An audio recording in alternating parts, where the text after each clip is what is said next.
Kak Disa lagi di mana, Kak? Lagi di Sanggar ini. Banyak ya. Sehat, tim. Eh, Sebenarnya Kak bisa on cam, Kak. Oh iya, siap-siap. Sebentar ya. Oke, Kak.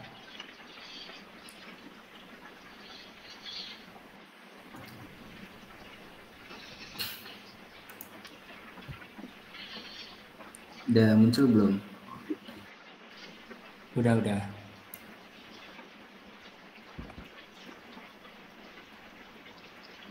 Sebentar.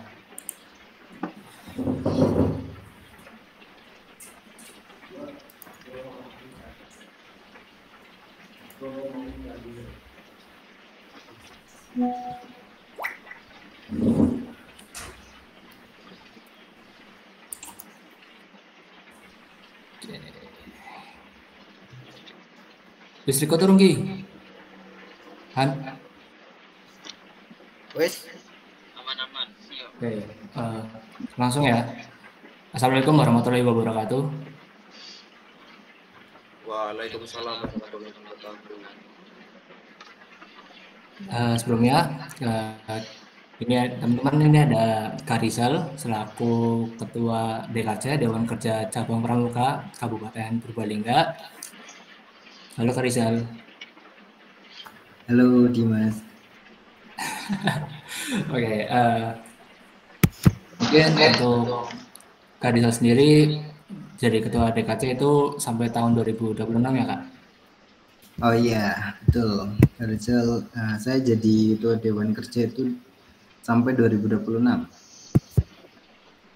Oke, Kak Rizal, sebelumnya ini ada teman-teman saya dari Universitas Amikom Yogyakarta yang nanti akan mewawancarai Kak Rizal. Nah, sebelum itu, untuk itu, Kak Rizal perkenalkan diri dulu. Oh, oke. Siap.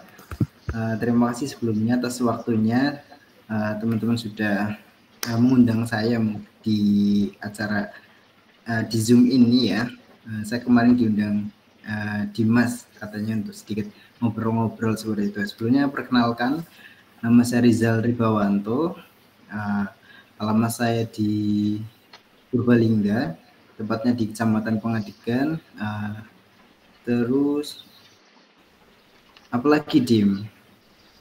Ya, Apa aja nih yang perlu disampaikan? Oke, di sini saya selaku Ketua Dewan Kerja Cabang Purbalingga di Kuartir Cabang Purbalingga untuk masa baktinya 2022, masa bakti 2022 sampai 2026, antara waktu 2023-2026 begitu. Gitu mungkin rekan-rekan, nanti kalau ada yang mungkin bisa saya sharingkan, nanti sih ini hanya sekedar sharing ya rekan-rekan, nanti ketika ada yang mau disampaikan, disaringkan, silahkan monggo kita sharing bareng-bareng. Ketika bisa saya jawab, nanti saya jawab. Ketika belum bisa, nanti kita sama-sama kaji bersama. Gitu rekan-rekan. oke, terima kasih Kak Rizal. Terima kasih juga untuk waktunya untuk kami nanti wawancarai seputar mata kuliah kami yaitu kepemimpinan atau leadership itu ya. Oke, mungkin langsung aja untuk pertanyaannya dari yang pertama, siapa? Oke, oh, perkenalkan nama saya Kevin Diki Dharma Saputra. Oke, siap. Kevin Diki. Ini iya Kak.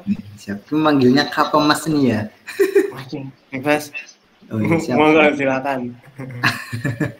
Mas juga boleh, Kak juga boleh. Mas aja sih kayaknya. Mas aja ya. Mas aja ya. Saya di sini ingin bertanya, mungkin ada beberapa pertanyaan yang ingin saya tanyakan. Oke. Ya, ingin bisa langsung ke pertanyaan pertama. Bisakah Kakak menjelaskan peran DKC Kabupaten Purbalingga dalam pengembangan kepemimpinan pemuda di daerah? Mungkin pertanyaan pertama itu. Oke, sebelumnya untuk menjawab pertanyaan dari Mas Kevin, DKC sendiri itu memiliki peran yang mungkin menurut saya strategis dan rekan-rekan semua mungkin ada beberapa yang belum tahu, memiliki peran strategis sebagai wadah kepemimpinan terutama di kegiatan kepramukaan di kuartirnya, di usianya. Kalau biasanya kita di usia penegakan liga atau sekitaran usia SMA, SMK sampai kuliah, perkuliahan kayak gitu.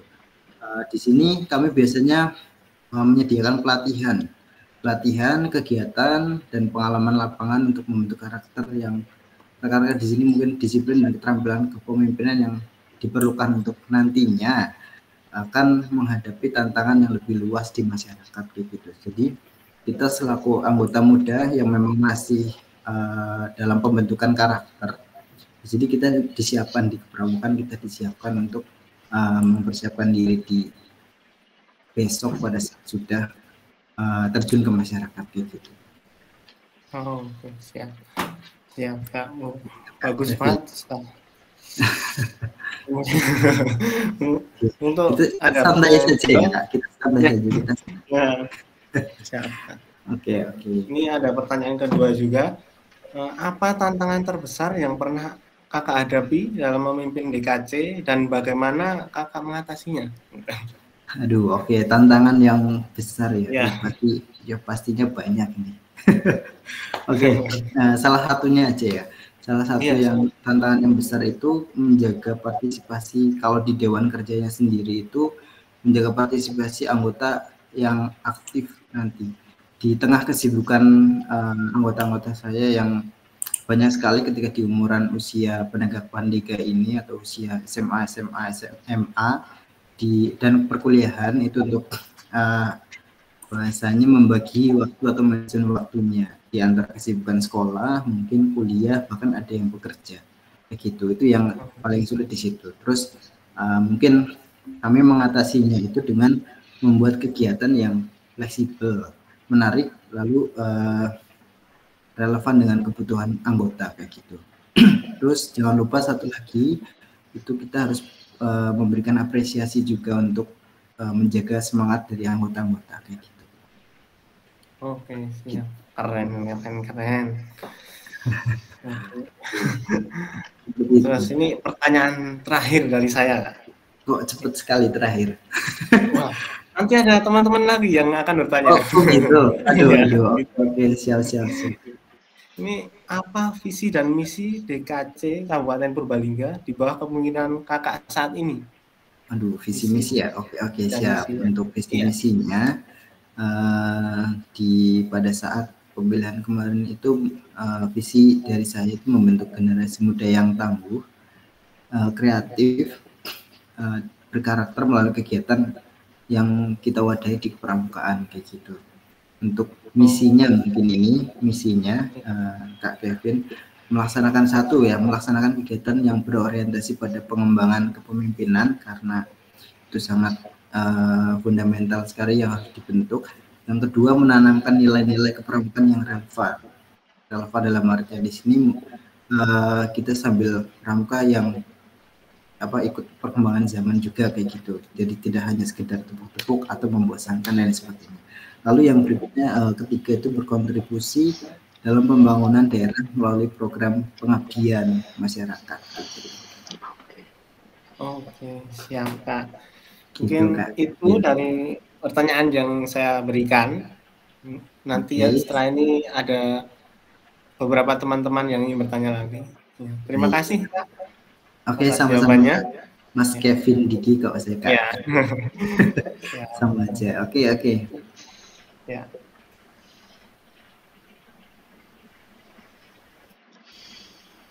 Mungkin orang kedua yang ingin bertanya ke kakaknya, silakan dilanjutkan. Oke. Baik, sebelumnya selamat malam Kak. Selamat malam Mas Rasif Ibnu. Ya, izinkan saya perkenalkan diri, nama saya Rasif Ibnu Asri. Saya juga bagian salah satu temannya Dimas dari kelompok ini. Saya izin bertanya Kak. Oke.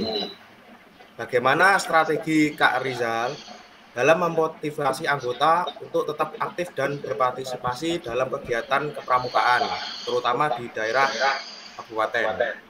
Oke, untuk partisipasi terutama di kegiatan kami di kabupaten ini, di Dewan Kerja kan kita memang terbentuk dari berbagai macam latar belakang.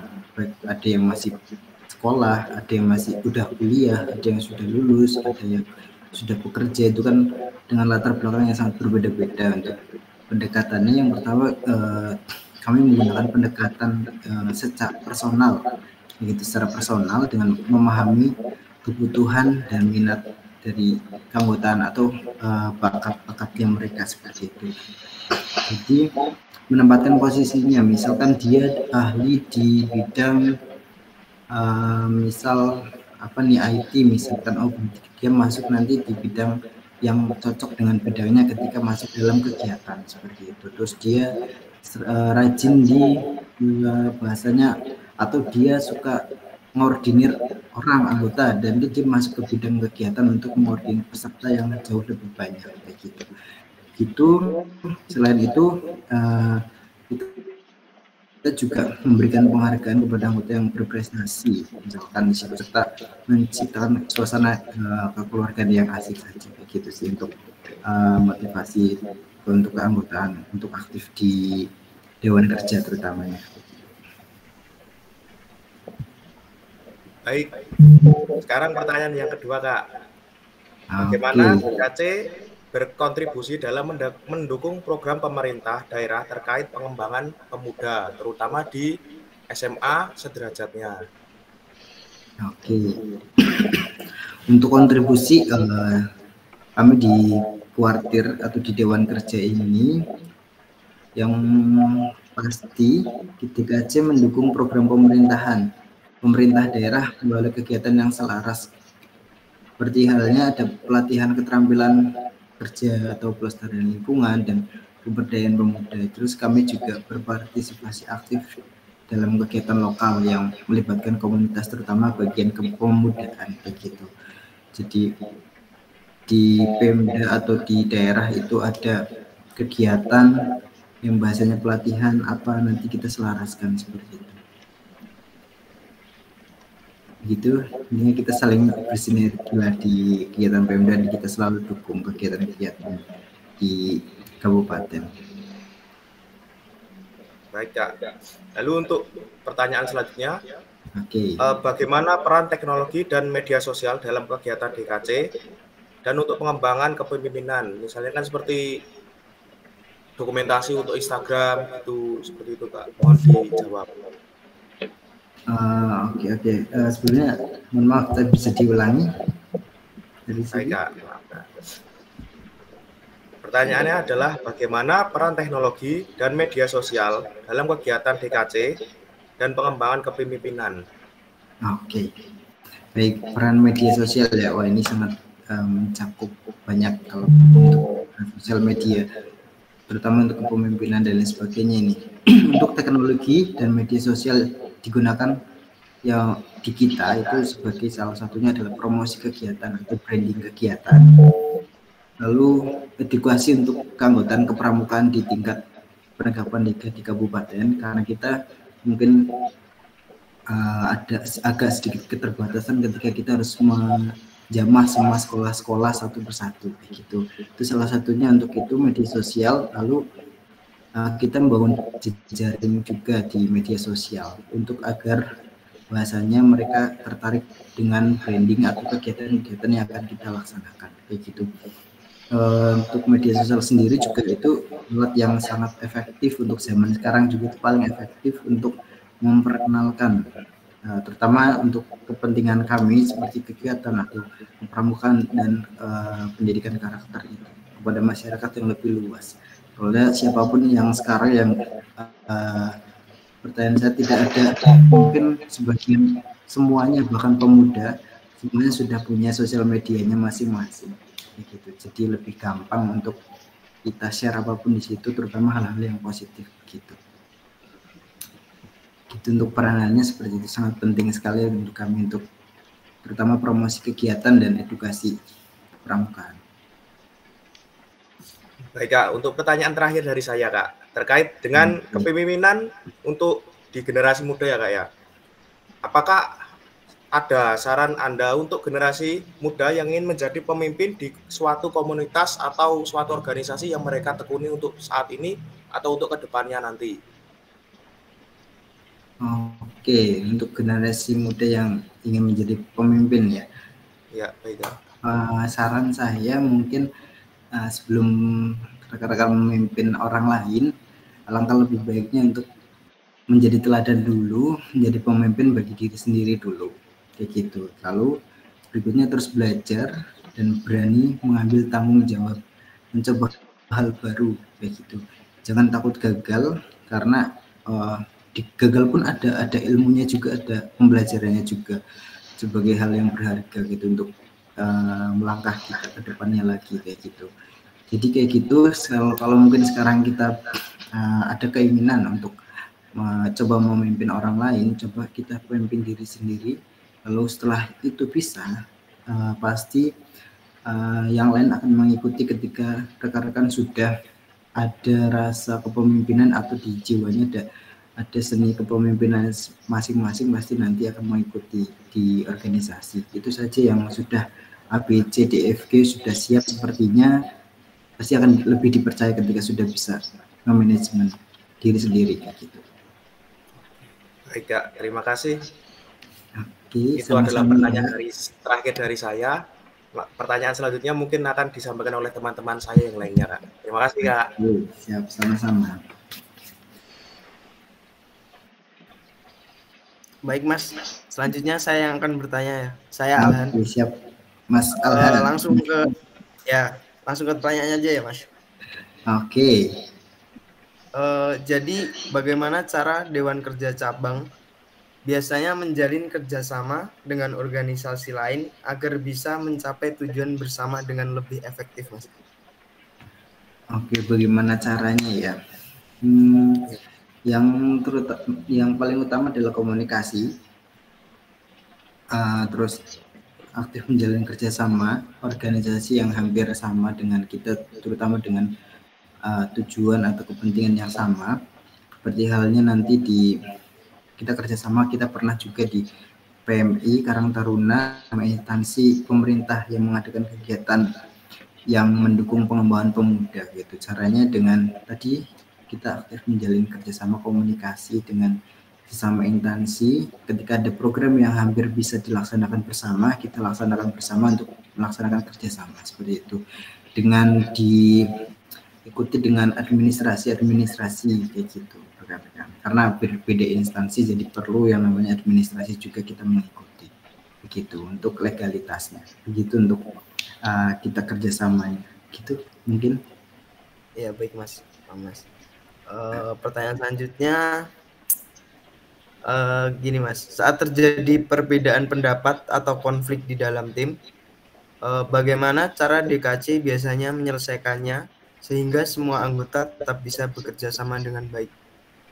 Oke, baik. Untuk ketika ada konflik atau ada bahasanya perbedaan pendapat seperti itu, bagi kami itu pasti banyak di tingkat kami di kuartir cabang atau di kabupaten, pasti sangat banyak untuk perbedaan pendapat, terutama dalam pelaksanaan kegiatan.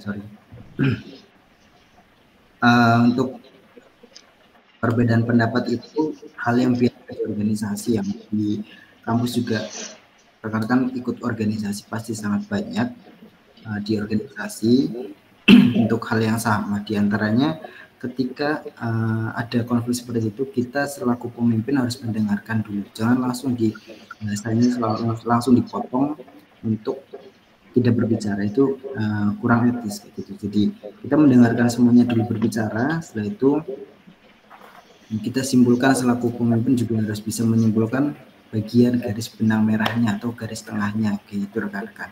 Jadi kita apresiasi terlebih dahulu, kalau misal ada perbedaan kita apresiasi usulan dan pendapat mereka. Setelah itu kita arahkan untuk kiranya hal yang paling baik seperti ini loh rekan-rekan, itu sudah bagus, alangkah lebih baiknya kita laksanakan seperti ini bagaimana dan sebagainya, dengan kata-kata yang tidak menyinggung apalagi dengan sara kayak gitu. Terus kita bareng-bareng cari solusi, intinya kayak gitu. Jadi nggak selamanya pemimpin harus obrolannya atau pendapatnya harus diterima sama anggota, itu enggak. Kadang kita juga perlu diingatkan kayak gitu. Gitu. Oke Mas. Selanjutnya, apa saja indikator yang digunakan oleh DKC untuk mengukur apakah program-program yang mereka jalankan sudah berhasil dan memberikan dampak positif, Mas? Oke, yang pertama ketika kami melaksanakan program, ini untuk kita kan ada kepanitiaan dan kepanitiaan serta ada namanya peserta. Nah, untuk tingkat keberhasilannya kita bisa mengukur dengan tingkat partisipasi peserta. Misal peserta yang kita harapkan ada sekitar 250, ternyata nyampe dengan 400, itu salah satu tingkat keberhasilan. Yang kedua, ada feedback positif dari peserta kegiatan. Yang ketiga, dampak nyata program kerja terhadap masyarakat. Misal kita melaksanakan kegiatan yang bakti, kita ada misal pembuatan jalan dan sebagainya, itu ada aksi nyatanya gitu, untuk yang berdampak ke masyarakat kayak gitu mungkin, dan semuanya melaksanakan kegiatan dengan senang gitu. Oh, baik Mas, mungkin segitu aja Mas pertanyaan dari saya. Untuk siap. Yang selanjutnya biar teman saya lanjutkan. Makasih Mas. Terima kasih, sama-sama. Oke, permisi Mas Rizal. Untuk selanjutnya saya Sakti Kusumaji yang akan memberikan beberapa pertanyaan terakhir di seksi ini. Baik. Siap Mas Sakti. Untuk pertanyaan pertama dari saya itu, apa harapan dan rencana Kak Rizal untuk perkembangan DKC Kabupaten Purbalingga untuk kedepannya? Oke. Rencana harapan untuk harapan kami selaku Dewan Kerja sebagai bahasannya adalah pusat pengembangan pemuda yang inklusif, kreatif, dan berkontribusi besar di Purbalingga, terutama di gerakan pramukanya. Harapannya ya untuk semuanya nanti bisa sesuai dengan apa yang diharapkan dan apa yang kami cita-citakan, terutama di bagian visi misi serta fundamental kepramukaan seperti itu. Ada yang namanya rekan-rekan di pemuda utama Pramuka Purbalingga semakin kreatif untuk melaksanakan kegiatan, tidak hanya menonton seperti itu saja. Lalu ada yang namanya pengembangan di media sosial yang lebih baik agar masyarakat luas lebih tahu, oh ternyata tidak hanya seperti ini loh kegiatannya kayak gitu, dan aksi nyatanya pun bisa disampaikan kepada masyarakat kayak gitu. Kalau rencana yang jelas, rencana kami sangat banyak begitu, sangat banyak untuk pengembangan Pramuka TT, terutama peningkatan di Pramuka Garuda kayak gitu. Pramuka Garuda itu pramuka yang harapannya sudah berada di tingkatan akhir dan semua di penegak Pandega semuanya mengarah ke situ agar nanti lebih keren lagi di Purbalingga, seperti itu sih harapannya. Oke, untuk pertanyaan selanjutnya dari saya, ya, selain memahami peran dan tanggung jawab dari DKC tadi, ya, kami juga ingin tahu tentang struktur organisasi di dalam DKC itu sendiri. Jadi bagaimana komposisi struktur kepengurusan di tingkat cabang ini dibentuk?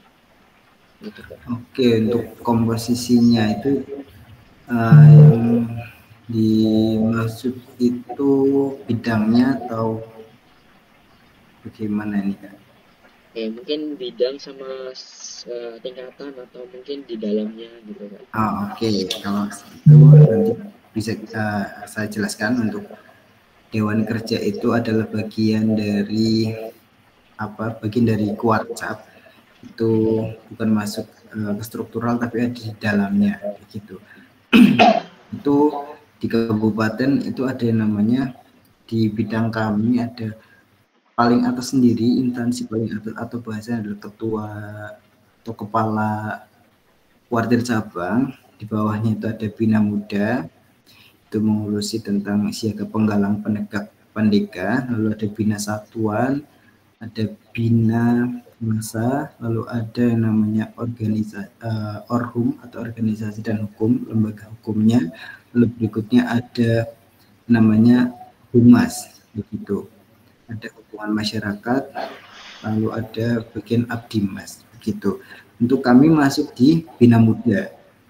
Di Bina Muda, begitu. Oke, terima kasih Kak operator juga. Untuk pertanyaan selanjutnya nih ya. Oke. Ini juga terakhir dari saya, yaitu peran apa saja yang biasanya ada dalam kepengurusan DKJ dan bagaimana tugas tersebut didistribusikan di antara para pengurus. Oke, peran apa saja yang ada di Dewan Kerja serta bagaimana tugas-tugas tersebut didistribusikan didistribusikan di antara para pengurusnya. Oke, yang pertama yang jelas kita melaksanakan musyawarah. Untuk kalau di Dewan Kerja kita melaksanaan musyawarahnya dengan, kami dasarnya adalah PP Dewan Kerja 005 tahun 2017. Itu kami melaksanakan musyawarah atau keputusan dengan kolektif kolegial. Kolektif itu adalah kita memusyawarahkan suatu keputusan apapun itu dengan musyawarah. Setelah itu kita pelaksanaannya dengan kolegial. Dengan kolegial kita pelaksana sesuai dengan yang sudah kita musyawarahkan. Itu kita berdasarkan itu kolektif kolegial. Lalu untuk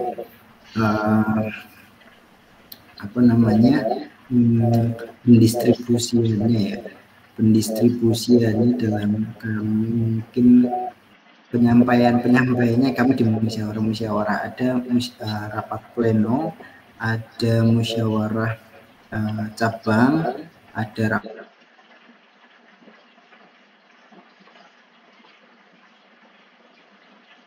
rapat kerja cabang, begitu. Mungkin kalau di Dewan Kerja ada sidang juga setiap akhir tahun, sidang paripurna itu selalu kita laksanakan di akhir tahun untuk penyampaian program kerja di 1 tahun ke depan. Gitu. Oke, terima kasih Kak. Untuk mungkin itu saja pertanyaan dari kami. Untuk selanjutnya bisa saya kembalikan ke Mas Dimas. Oke, siap. Mas Dimas. Oke, itu beberapa pertanyaan yang kami tanyakan kepada Kak Rizal ya Kak ya. Siap. Terima kasih nanti untuk jawabannya untuk Kak Rizal berikan tadi. Semoga jadi motivasi bagi kami untuk maju lebih berkembang di era sekarang untuk menjadi seorang pemimpin leadership yang profesional yang Amin. Semoga seperti itu rekan-rekan. Nah, saya juga masih belajar ya rekan-rekan. Ketika ada salah kata atau masih ada belibet ngomongnya ya, mohon dimaklumi seperti itu ya rekan-rekan. Iya, di sini masih belajar. Masih belajar. Ketika ada yang kurang pas ya dipas-paskan. Mungkin kalau ada yang baik silakan dicatat. Ketika ada hal-hal yang kurang berkenan dilupakan saja gitu. Terima kasih, itu saja dari saya mungkin ya. Ketika tidak ada yang mau disampaikan lagi, terima kasih semuanya. Kak Dimas, terus tadi Kak siapa saja itu banyak, Kak Kevin, Kak Sakti, terus Rashid, Alhan, dan lain-lain ya, semuanya di sini ya. Terima kasih atas kesempatan kali ini. Hanya itu yang bisa saya sampaikan. Nanti ketika ada sesuatu lagi silakan disampaikan, boleh melalui Dimas dan lain sebagainya. Kalau mau besok pada saat mungkin libur kuliah dan lain sebagainya mau main ke Purbalingga ya Oke, kita siap. itu aja ya, sekian ya, terima kasih. Assalamualaikum warahmatullahi wabarakatuh. Waalaikumsalam warahmatullahi wabarakatuh. Waalaikumsalam warahmatullahi Terima kasih, Kak wabarakatuh. Rizal. Terima kasih banyak Kak. Oke. Sama-sama ya.